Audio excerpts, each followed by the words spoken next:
உண்மையான காதல் என்று ஒன்று உள்ளது. காலம் கடந்து போன பின்பு மண்ணில் வாழ்வது. காலம் எந்த கைப்பிடிக்குள் மாட்டிக்கொண்டது.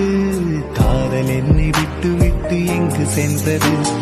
கடவுள் வந்து பூமி மீது வாழும் போதிலும் காதல் தோல்வியாகும் போது சாக தோன்றிடும்.